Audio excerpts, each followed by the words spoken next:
สบายดีมื้อนี้ไอจะมาแนะนำให้พวกน้องวิธีคิดไล่เลขที่มีเลขจุดมาเป็นเลขส่วนเราจะไปเบิ่งนำกันข้อนี้จงเขียน m เท่ากับ 3.121212 จำไปส่วนท้าย 2.121212 จำไปเราจะบอกว่ามันจะไปสิ้นสุดอยู่ไสในรูปร่างเลขส่วนที่บ่สามารถขจรได้ข้อนี้จะเป็นข้อหนึ่งอยู่ในหัวบทสอบเสียงนักเรียนเก่งระดับชาติหรือว่ามีบางปีเขาจะก็ออกเสียงอยู่ระดับนครหลวงหรือว่าอยู่ข้างแขวงก็มีเนาะฉะนั้นมีหลายน้องจะเกบ่ได้ข้อนี้ฉะนั้นมื้อนี้ไอจะมาแนะนำวิธีเกบทเลขข้อนี้ให้พวกน้องเนาะก่อนเราจะเกข้อนี้ไอจะเอาตัวอย่างง่ายๆตัวนี้ก่อนให้พวกน้องคือจงเขียนจำนวนรูปนี้ในรูปร่างเลขส่วนที่บ่สามารถขจรได้เนาะมันจะคล้ายคือตัวนี้แต่ว่าข้อนี้มันจะเป็นข้อเลขที่ยากแล้วอาจจะเอาตัวอย่างข้อง่ายคือ a เท่ากับ 1.333 นี่แล้วต่อไปหมายความว่าตัวนี้หลังจุดนี่จะเป็นเลข3ถ้าเราเขียนต่อไปสมมติเขียนเป็น3 1.333 จักตัว3ก็ได้เนาะยังมีจำต่อไปอีกแล้วเราจะเขียนได้เลขส่วนแนวใดแล้ว b เท่ากับ 2.13 นี่ตอนนี้มันตั้งกับตัวข้อ a แล้ว13แล้ว1313หรือเราสามารถเขียนต่อไปได้คือ 2.131313 หลายๆตัวอีกเนาะแต่ว่าตัวนี้มันจะสามารถเขียนเท่ากันได้นะแล้วข้อ c เท่ากับ 1.324 แล้ว324จำไปเนาะสามารถเขียนเป็น2ตัวนี้เราก็สามารถรู้ได้แล้วแต่ว่าตัวนี้เราต้องชื่อว่านี้รอบเวียนคือ1หมายความว่าตัวนี้1ตัวแล้วมันจะกลับคืนตัวคือ9แล้วตัวนี้รอบเวียนคือ2เพราะว่า1 3แล้วต่อไป1 3 2ตัวจะกลับคืนมานี่ตัวอย่าง1นี่ต้องพันตัว1แล้วจึงฮอดมา1นี่แล้วข้อที่4นี่คือ3 2 4แล้ว3 2 4 3 2 4นี่ฉะนั้นตัวนี้รอบเวียนจะเป็น3แล้วเราจะไปเขียนเลขส่วนของพวกนี้ได้แนวใดเราจะไปเบิ่งวิธีเก๋นำกันเลยคือข้ออาจจะหมายเป็นข้อ1 a เท่ากับ 1.333 นี่แล้วต่อไปแล้วข้อนี้เราจะเขียนเป็นเลขส่วนคือเราต้องถ้าเราสังเกตรอบเวียนเท่า1เราจะคูณกับ2ฝากให้10เข้าถ้าเราคูณ10เข้าจะกลายเป็น 10a อยู่นี้จะกลายเป็น10คูณครับ 1.333 นี่ไปแล้วตัวนี้คูณ10เข้าจะได้ 13.333 นี่ไปแล้วเราสังเกตตัวนี้เป็น 10a อยู่นี่เป็น a ฉะนั้นเราจะเอามาลบกัน 10a ลบ a ก็คือเท่า 13.33 นี้ลบให้ 1.33 เนาะจะได้ตามตัวนี้แล้วเราลบกันหลังจุดนี้มันก็เป็น33เมตรฉะนั้นลบกันมันจะเมตรไปเนาะได้13ลบให้1ฉะนั้นเราได้10ลบ a 10a ลบ a จะได้ 9a เท่า12มันเป็นเลขที่บ่มีเลขจุดแล้วเห็นบ่ฉะนั้นตอนนี้เราจะสามารถถอนได้ a เท่ากับ12ส่วนให้9ตอนนี้เรายังหารได้ฉะนั้นเราหารให้3ฉะนั้นสุดท้ายจะได้4ส่วน3ฉะนั้นคำตอบหรือว่า a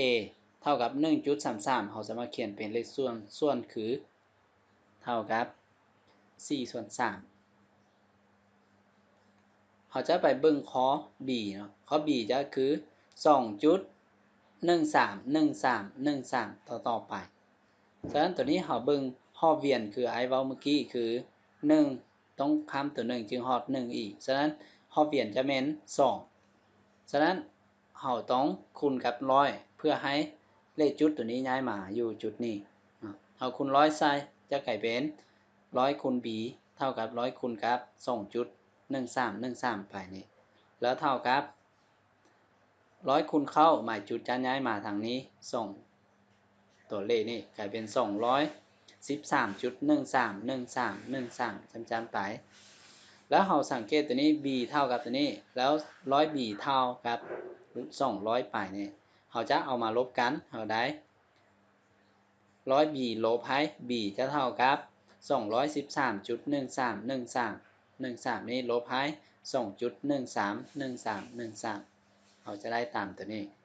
แล้วเราลบกันเราสังเกตหลังจุดก็เป็น1313อยู่นี้ก็มี1313ฉะนั้นมันลบกันจะหลังจุดนี้จะหมดไปเลยได้แต่3ลบ2นี้ยังเหลือ1ฉะนั้นเราจะได้ 99b เท่ากับ211จะบ่มีเลขจุดแล้วตอนนี้เนาะฉะนั้นเราจะสามารถถอนได้ b คือเท่ากับ211ส่วนให้99ตัวนี้เราสังเกตบ่สามารถถอนได้แล้วเราจะได้ b เท่ากับ211ส่วนให้99เลยเราจะไปเบิ่งข้อที่3ข้อที่3คือ4เท่ากับ 1.324 324 324แสดงว่า3ตัวเลขจึงหรือว่า2ตัวเลขจึงสามารถกลับขึ้นมาฉะนั้นตัวนี้เขาจะเอิ้นว่ามีรอบเวียนเท่า3เนาะฉะนั้นข้อนี้เราต้องคูณกับพันคูณพันเข้าจะกลายเป็น 1,000 คูณให้4แล้ว 1,000 คูณกับ1จุดปลายนี่จะได้ตามตัวนี้แล้วเราคูณ 1,000 เข้าหมายจุดจะย้ายมาทางนี้3ตัวเลขคือจะได้ 1,324 จุด 324 จุดคูณ324 324จำไปนี้ฉะนั้นตัวนี้เราอยากซ่อหา4เป็นเลขส่วนเราจะเอา 1,400 ลบให้4นี่จะเท่ากับ 1,324 จุด 324 324นี้ลบกับ 1.324 324นี่แล้วเราจะได้ตามตัวนี้ลบกันตัวนี้ก็คือกันครับข้อ a กับ b นั่นหลังจุดนี้มันคือกันเลยฉะนั้นลบกันมันจะออก0ยังเหลือแต่1,324 ลบให้1นี่จะได้999 เท่ากับนี้4ลบ1ยังเหลือ3ฉะนั้นได้ 1,323 ฉะนั้นเราจะถอนได้4เท่ากับ 1,323 ส่วนให้999ฉะนั้นตัวนี้เราสังเกตเห็นว่าตัวอยู่ถึงนี้ผลบวกคือ1บวก3ได้4 4บวก2ได้6 6บวก3นี้ได้9ฉะนั้นตัวนี้สามารถหารคาดให้9ฉะนั้นเราหารให้9อยู่รูปนี้ยังเหลือ111อยู่ถึงนี้หารให้9จะได้147อยู่นี้เราสังเกต111ผลบวกมาจะได้3หารคาดให้3อยู่ถึงนี้ก็ได้4บวก1ได้5 5บวก7 12ก็หารค่าให้3ฉะนั้นเราหารให้3อีกเทื่อนึงจะได้อยู่ถึงนี้หารให้3จะได้49อยู่รวมหารให้3จะได้37ฉะนั้นฮอดนี้เราจะบ่สามารถหารได้แล้วเราจะหักษาตัวนี้คือ4เท่ากับ49ส่วน37ฉะนั้นนี้คือประเภทเลขที่มีเลขจุดแล้วเราสามารถเปลี่ยนมาเป็นเลขส่วนได้ถ้าพวกน้องเข้าใจตัวนี้แล้วเราจะไปเบิ่งพอตัวอย่างเมื่อกี้จะได้เลยเนาะคือจงเขียน m เท่ากับเลขส่วนตัวนี้ในรูปร่างเลขส่วนที่บ่สามารถคัดจรได้คือเราจะไปเบิ่งวิธีแก้ของเขานี้เลยตัวนี้เป็นเลขส่วนนี้ไอจะวางตัวนี้ x เท่ากับ 3.121212 นี่ต่อไปและไอวาง y เท่ากับ 2.1212 นี่ไปฉะนั้นตอนนี้เราจะได้เราคูณ100เข้าเพราะว่า x นี่จะมีรอบเวียนเท่า2เพราะว่า1212นี่แม่นบ่คือกับข้อ b เมื่อกี้เราตัวอย่างนั้นฉะนั้นเราคูณ100เข้าจะกลายเป็น100คูณกับ x แล้วอยู่ฝั่งนี้ก็100คูณกับ 3.1212 ไปแล้วเท่ากับ100คูณเข้าหมายจุดจะย้ายมาทางเบื้องขวานี่2ตัวเลขนี่คือได้ตามตัวนี้หลังจากนั้นเราอยากซ่อหา x ฉะนั้นเราเอา 100x ไปลบให้ x นี่จะได้ตามตัวเลขนี่ 312.1212 ลบให้ 3.1212 นี่หลังจุดนี้ก็เป็น1212เมื่อฉะนั้นลบกันมันจะเท่า0ได้312ลบให้3จะได้ 309นี่แล้วฝากนี้100ลบหาย1จะได้99อีกเนาะตามตัวนี้เราจะสามารถซอกหาได้อีกเท่ากับ309ส่วนให้99อยู่นี้เราสังเกตเราสามารถฮอนให้3ได้เนาะเราฮอน3เราจะได้คราวนี้ถ้าเราบ่ฮอนก็ได้วิดีโอเราจะไปคิดรายเลขส่วนอีกเพราะว่ายังบ่ายอีกเฮ็ดทำนองเดียวกันเราจะได้เราคูณ100เข้า y เราจะได้100 y เท่ากับ100คูณกับ 2.1212 เพราะตัวนี้มันก็เป็นรอบเวียนเท่า2ฉะนั้นเราคูณ100เข้านะฉะนั้นตัวนี้จะได้ 212.1212 จำไปเนี่ยหลังจากนั้นเราจะเอาลบกัน100 y ลบหาย y เราจะได้ 212.1212 ลบหาย 2.1212 ต่อไปนี่ฉะนั้นหลังจุดนี้เป็น1212เมื่อฉะนั้นลบกันจะเท่า0ได้เด้212ลบหาย2จะเท่ากับ210ฉะนั้น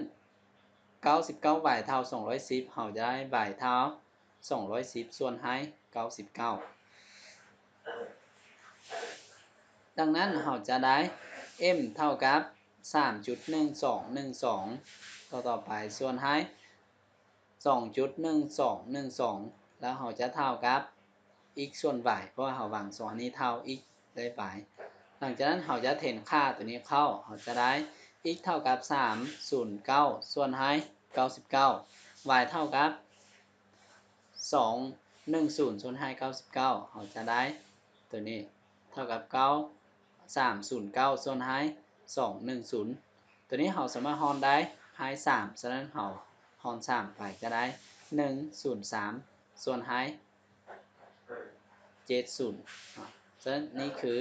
ค่าที่เราบ่สามารถฮอนได้แล้วคือเลขส่วนที่เราจะต้องสอบนี่คือวิธีแก้ของข้อเลขที่เป็นเลขจุดมาเป็นเลขส่วนถ้าน้องใดบอกเข้าใจแล้วเราเบิ่งข้อนี้แล้วเราก็สามารถไปไล่ข้ออื่นได้เขาจะเปลี่ยนตัวเลขไปแต่ว่าเราเข้าใจวิธีแล้วเราสามารถไปวางคือไอเกนี่เราก็สามารถเกได้ข้อเลขนี้ขอขอบใจ